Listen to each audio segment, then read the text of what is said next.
Olá pessoal, tudo bem? Aqui é o professor Eduardo Lima. Estou voltando a gravar vídeos para o canal. Criei uma nova playlist que é sobre o Enem, abordando o tópico porcentagem. Iniciaremos com a aplicação de 2013, em que eu seleciono o caderno amarelo, mas as questões são as mesmas, só mudam a ordem em relação ao caderno. No caso do caderno amarelo, inicio aí com a questão 146. O contribuinte que vende mais de 20 mil de ações em bolsa de valores em um mês deverá pagar imposto de renda. Ou seja, passou de 20 mil reais em ações, tem imposto. O pagamento para a Receita Federal consistirá em 15% do lucro obtido com a venda das ações. Ou seja, o imposto só incide em cima do lucro. Um contribuinte que vende por 34 mil um lote de ações, que custou 26 mil inicialmente, terá de pagar de imposto de renda à Receita Federal o valor de quanto? Como ele está vendendo por 34 mil, então ele vai ter que pagar esses 15% sobre o lucro. Como que eu vou descobrir o lucro? Eu faço 34 mil menos os 26 mil. Então, se pegarmos o 34 mil menos os 26 mil, a gente vai ter aqui 34 menos 26, 8 mil. Então, esse 8 mil vai ser o quê? O lucro. Por que é o lucro? Porque ele vendeu por 34 e custou para ele inicialmente 26. E aí o imposto é de 15% em cima desses 8 mil aí. Logo a gente precisa calcular 15% de 8 mil. 15% é a mesma coisa que 15 sobre 100. E aí eu vou precisar multiplicar por esses 8 mil. A forma mais fácil aqui é simplificando. Eu posso simplificar os dois zeros de cima pelos dois zeros de baixo. O que vai sobrar apenas? 15 vezes 80. Vezes 80. Eu posso manter esse zero no final e fazer a multiplicação apenas do 15 vezes o 8. 8 vezes 5 é 40. Se deu 40, fica o 0 e sobe 4. 8 vezes 1 dá 8, mais 4, 12. Logo, dos 8 mil reais que tem de lucro, 1.200 são referentes a esse imposto de 15%. Desse modo, a alternativa correta é a B, 1.200. Questão 151, ainda do caderno amarelo. Para aumentar as vendas no início do ano, uma loja de departamentos remarcou os preços de seus produtos 20% abaixo do preço original. Quando chegam ao caixa, os clientes que possuem o cartão Fidelidade da loja têm o direito a um desconto adicional de 10% sobre o valor de suas compras. Um cliente deseja comprar um produto que custava R$ 50 antes da remarcação de preço. Ele não possui o cartão Fidelidade da loja. Caso esse cliente possuísse o cartão Fidelidade da loja, a economia adicional que obteria ao efetuar a compra em reais seria de quanto? Como podemos resolver essa questão? Percebam que o produto tem um valor inicial de R$ 50.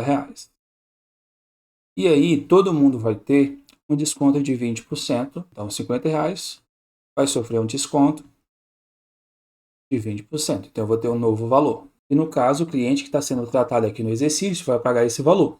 Quando ele tem o cartão Fidelidade, aparece esse desconto adicional de 10%. Realizando os cálculos, o que a gente vai ter? Esse valor menos os 10%. Então, o que a gente tem que calcular aqui inicialmente? Os 20%, que é 20 sobre 100, dos R$ 50. Podemos simplificar os zeros, né? Eu tenho dois zeros em cima, dois zeros embaixo. O que sobra? 2 vezes 5 vai dar 10. Então, o primeiro desconto é de R$ 10. 50 menos 10 cai para R$ 40. Depois tem o desconto de 10%. 10% é 10 sobre 100 vezes os R$ 40. Simplifica da mesma forma. 2 zeros de cima pelos 2 zeros de baixo. Sobra apenas R$ 4. Então, quanto que ele vai economizar se utilizar o cartão Fidelidade? Esses R$ 4. Porque eu tenho 40 menos esses 10% que é o desconto. Ele vai pagar o quanto? R$ 36. Logo, a alternativa correta aqui vai ser a E, porque ele vai ter um desconto de R$ 4 se utilizar o cartão Fidelidade. Questão 174, ainda do Enem 2013. A cerâmica constitui-se em um artefato bastante presente na história da humanidade. Uma de suas várias propriedades é a retração, contração, que consiste na evaporação da água existente em um conjunto ou bloco, quando submetido a uma determinada temperatura elevada. Essa elevação de temperatura, que ocorre durante o processo de cozimento, causa uma redução de até 20% nas dimensões lineares de uma peça.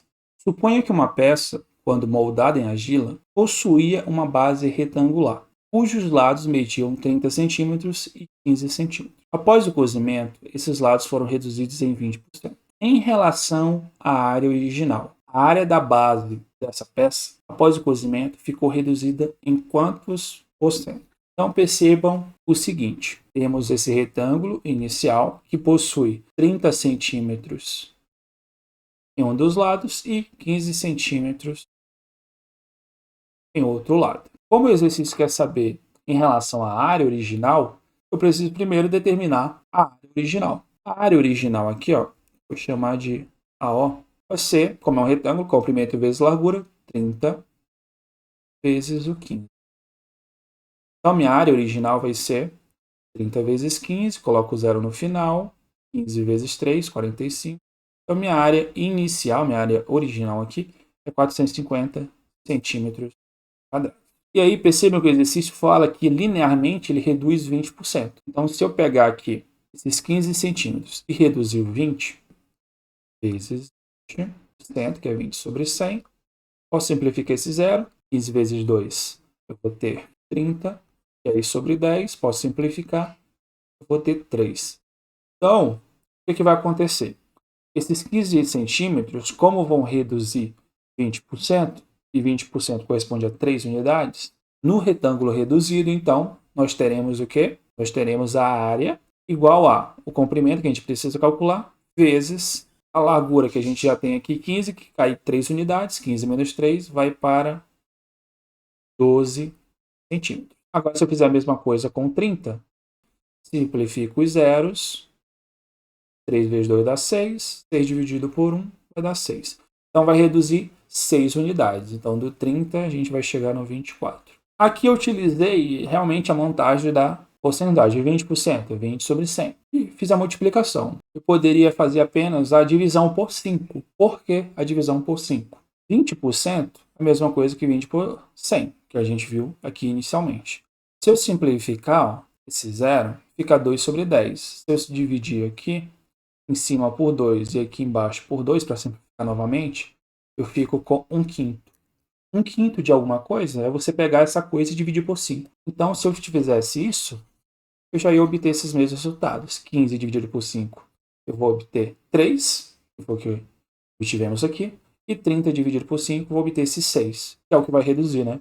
É os 20%. Agora, essa área reduzida é 24 vezes 12. Nós podemos montar aqui 24 vezes 12, 8. 2 vezes 2, 4. Coloco mais aqui. 1 vezes 4, 4. 2 vezes 1, 2. Ou 1 vezes 2. Aqui vai dar 8. 4 mais 4, 8. E eu tenho 2. Então, aqui eu tenho 288 centímetros quadrados de área. Então, minha área original, 450. Minha área reduzida é 288. Como o exercício quer saber a relação da área original que eu tenho aqui em cima em relação à área após o cozimento, quanto que ela reduziu, eu posso fazer aqui a subtração para saber quanto que ela reduziu e depois eu faço a divisão por 450. Aqui seria basicamente, apesar de trabalhar com porcentagem, eu estou fazendo uma comparação, né? O que reduziu com o que eu tinha inicialmente. Agora eu fazendo 450 menos esses 288, 10 a 2, emprestou 1, ficou 4. Se eu pedir um emprestado aqui, fica agora 14, né? Porque ele emprestou aqui. 14 menos 8, 6. 3 menos 2, 1. 162. Diminuição de 162 unidades. Para eu saber esse percentual reduzido, eu vou chamar aqui de Rzão. Rzão vai ser o quê? Quanto reduziu em relação à área original. Fazendo a divisão aqui, vou apagar aqui em cima, 162 dividido por 450, 0, porque ele é menor, né? Então, ficou 1.620. Então, precisa ser o 3. 3 vezes 5 aqui, sobe 1. 4 vezes 3, 12. Como que subiu? 13.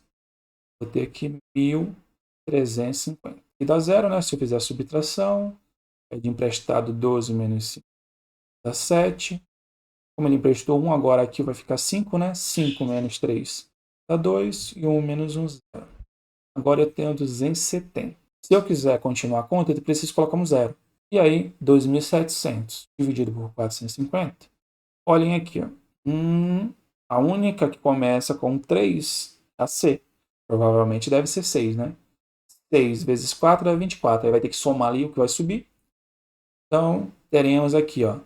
6 vezes 0 dá 0. 6 vezes 5 dá 30. Fica o 0. Sobe 3. 6 vezes 4 dá 24. Mais 3, 27. Então, aqui zerou. Eu tenho 0,36. 36 centésimos é a mesma coisa que o quê? 36 sobre 100. 36 sobre 100 é o quê? 36%. Logo, a redução foi de 36%. Porque inicialmente tínhamos 450 de área, caiu para 288. Quando eu faço a diferença, eu vou obter 162 de redução. Como eu quero essa redução em porcentagem, eu preciso fazer ela em relação ao valor original de área. Essa redução em relação ao valor original dá 0,36, que é a mesma coisa que 36 sobre 100, que aí eu vou obter esses 36%. Questão 177. Um comerciante visita um centro de vendas para fazer cotação de preços dos produtos que deseja comprar. Verifica que se aproveita 100% da quantidade adquirida dos produtos do tipo A, mas apenas 90% de produtos do tipo B. Esse comerciante deseja comprar uma quantidade de produtos, obtendo o menor custo-benefício em cada um deles. O quadro mostra o preço por quilograma em reais de cada produto comercializado. Então, nós temos o produto, temos o tipo A e tipo B. Os tipos de arroz, feijão, soja e milho que devem ser escolhidos pelo comerciante são, respectivamente, aqui a gente precisa analisar em relação ao valor proporcional. Percebam que o tipo A tem aproveitamento de 100%. Já o tipo B, ele tem um aproveitamento de 90%. E aí o que eu preciso fazer? Deixar a mesma proporção. Um está 100%, o outro está 90%. Eu não consigo fazer uma comparação só batendo o olho. Eu preciso calcular aqui e transformar cada um deles aí no mesmo percentual. Ou transformo em 100, ou transformo em 90. Eu acho mais fácil transformar já tudo em 90%, que aí eu só olho quem está mais em conta. Se é o tipo A, se é o tipo B. Infelizmente, na prova, o espaço é bem pequeno, mas eu vou tentar fazer aqui do lado, porque fica muito mais simples. Então, eu tenho o tipo A com aproveitamento aqui, 100%. E o tipo B com aproveitamento de 90%. O que eu faço para conseguir comparar da forma mais fácil? Como eu disse inicialmente, a gente deixa com o mesmo valor percentual. Reduzir 10%. O que seria reduzir 10% aqui? Ó? Calcular realmente 10% de cada um desses produtos do tipo A. R$ 2,00, 10% é a 10ª parte, que é 10 sobre 100. Ou, basicamente, eu vou dividir por 10, que é muito mais fácil. Por que eu vou dividir por 10? Se eu simplificar o 10%, fica 1 sobre 10. Então, eu pegar o valor do produto e dividir por 10. Dividir por 10 é a mesma coisa que você pegar a vírgula e voltar uma casa. Então, basicamente, 2 dividido por 10 vai dar 0,2. Como a gente já sabe que 1/10, que é o 10%, é a mesma coisa que voltar uma casa, fica muito mais fácil o processo. Então, o tipo A, inicialmente, a gente tinha como R$ 2,00. Como ele tem que reduzir os 10% que correspondem a 20 centavos, vai corresponder agora a 1,80 arroz. Feijão é 4,50. 4,50. E aí eu tenho que reduzir 10%. Os 10% é só voltar uma casa, vai dar 45 centavos. E aí, fazendo a conta, 4,50 menos os 45 centavos, a gente vai ter R$ 4,05. Então, vou marcar aqui, ó, o feijão vai ficar R$ 4,05. A soja está 3,80. Como eu vou calcular o 10%, volto uma casa, vai dar 38 centavos. E aí vai ficar 3,80 menos os 38 centavos. Pede emprestado, 10 menos 8, 2. Aqui ficou 7 porque emprestou. 7 menos 3, 4. E a gente tem um 3, 3,42. Então, qual que vai ser o preço da soja? 3,42. O último é o milho, né? R$6. Se eu calcular 10%, volta uma casa, vai dar 60 centavos, tá? Não confundam aqui porque, ó, R$6. Se eu voltar uma casa, a vírgula fica aqui, né? Só que eu não tenho nenhum número que é formado assim. Eu preciso completar com um zero aqui também. E perceba que eu trabalho com duas casas decimais, né? Que são 100 centavos. Então, eu tenho duas unidades. Então, aqui é 60 centavos. Antes era R$6, reduziu os 10%, que são os 60 centavos. Eu vou ter aqui R$5,40. Então, milho, 5,40. Agora, basta analisarmos qual produto compensa mais. Qual tem o melhor custo-benefício. Então, percebam o seguinte. O tipo A está saindo 1,80, o tipo B, 1,70. Então, pelo custo-benefício, compensa mais pegar o tipo B. O feijão está R$4,05. Aqui está R$4,10. Então, está compensando quem? Tipo A. Em relação à soja, a soja no tipo A está 3,42, que a gente viu aqui. E aqui está 3,50. Então, está compensando quem mais? Tipo A. Em relação ao milho, está 5,40 aqui, 5,30 o outro. Então, está compensando quem? 5,30 do tipo B. Agora, analisando a sequência, no primeiro eu tenho o tipo B, no segundo e no terceiro eu tenho o tipo A, AA, e eu tenho o tipo B. Então, só fazer uma correspondência com as alternativas. B, AA, B só pode ser, então, a alternativa D. Obrigado por terem assistido. Até mais.